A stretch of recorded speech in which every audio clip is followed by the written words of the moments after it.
Vamos conversar agora com o doutor Eduardo sobre esse assunto que está incomodando bastante a gente, né? A gente está vendo que o negócio não está andando, né, doutor? Tudo bom, querido? Bem-vindo! Bom dia! Me conta uma coisa. Vamos falar sobre as Olimpíadas, né? Como você bem sabe. Aí, a gente tem visto, circulando principalmente nas redes sociais, no WhatsApp e tal, alguns vídeos de humoristas, jornalistas, falando sobre como estão os preparativos por aqui, sobre situações bem complicadas que alguns atletas já passaram por aqui, adquirindo doenças e tudo mais. Quer dizer, a gente já está passando vergonha. Eu quero saber o seguinte, na sua opinião, a gente vai passar ainda mais vergonha durante os Jogos? Eu acho que a única tocha que está acesa é da Olimpíada mesmo, porque do Rio de Janeiro esses preparativos realmente deixaram a desejar. Que coisa, né? Eu fiquei tão triste quando eu li essa semana uma notícia dizendo que nós não atingimos e nem vamos atingir nenhuma das metas ambientais previstas, que seriam melhorias maravilhosas para a população do Brasil, não estamos falando nem só da cidade do Rio de Janeiro, plantio de árvores, despoluição da Baía de Guanabara, nada disso vai acontecer, gente. É vergonhoso, né? É o cúmulo da incompetência. Para você ver que nem árvores estão plantando, né? Assumir um compromisso como esse, nível global, eu estou revoltadíssima com isso. Mas não fica revoltada, não. Agora tem que curtir a Olimpíada e ver o que vai acontecer, né? Eu só fico muito triste porque é um evento tão importante, né? Ou seja, o primeiro evento da América Latina, a primeira vez que a Olimpíada vem para a América Latina, para o Brasil, né? E de repente nós estamos diante disso, oportunidade que o país tem de melhorar a sua malha viária, né? Ou seja, ampliar os benefícios para as pessoas que moram naquela cidade, naquele estado, naquele país, sobretudo. E de repente nós percebemos, há um mês do início das Olimpíadas, de que nós não cumprimos, ou seja, aquilo que foi estabelecido, né? Ou seja, o que foi pactuado, sobretudo na questão ambiental. E o Rio de Janeiro precisa muito essa questão, porque se você for analisar a cidade do Rio de Janeiro, ela tá instalada no pé de uma serra, né? Você tem não mais do que 7 quilômetros de faixa, né? Entre a serra, entre as montanhas. Então, é uma cidade, sobretudo, extremamente sustentável, ou pelo menos deveria ser sustentável. Postal, né? É a cidade maravilhosa. É a cidade maravilhosa, enfim. Agora, é lamentável. Eu não sei se você teve oportunidade de ir para o Rio de Janeiro. Eu tive e fui ver aquela nave espacial que construíram ali no Porto. Não vi.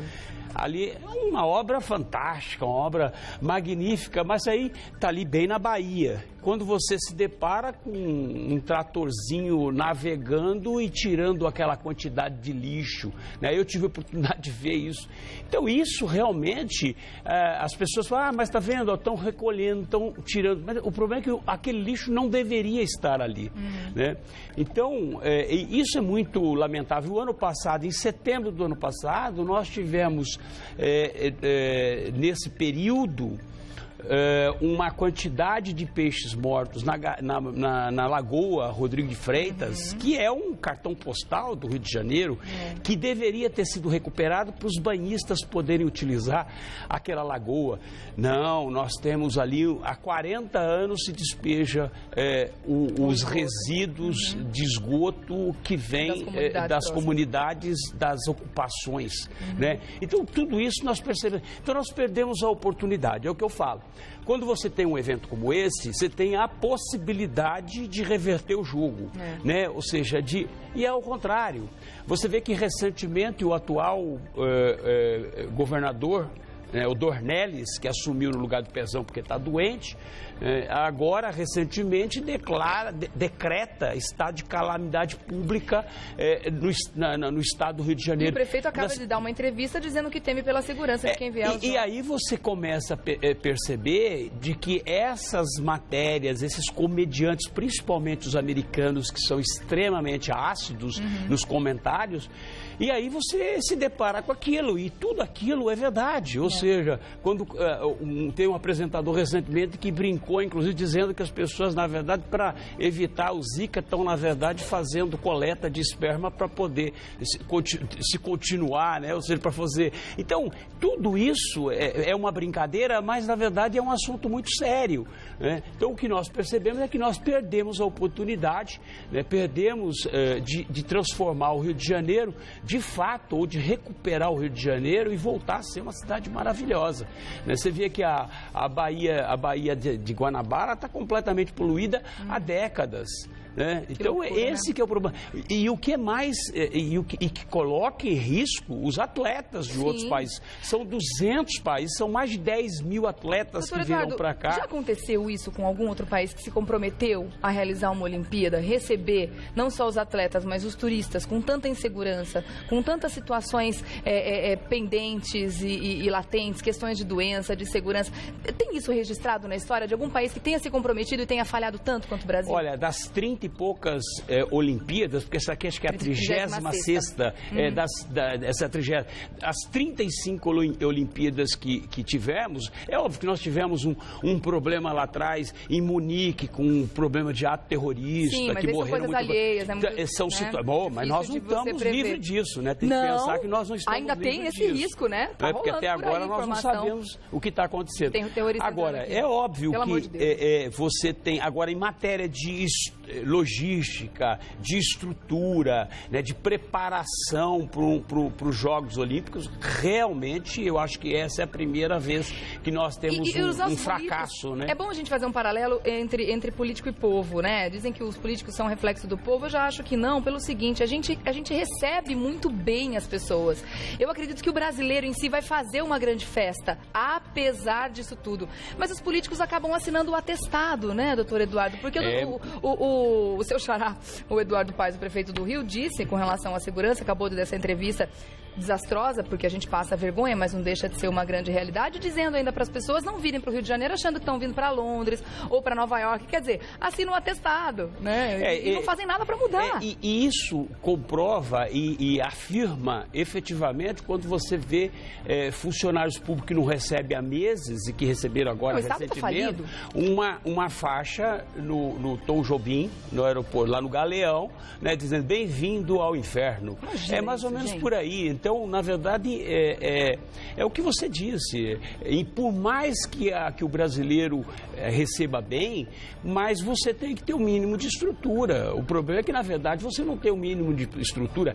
E o que o que eu acho que é muito pior, se você pegar, por exemplo, todas as empreiteiras que estiveram, que fizeram, que realizaram toda essa parte estrutural, essas obras, todas elas estão com o pé até o pescoço com a Lava Jato.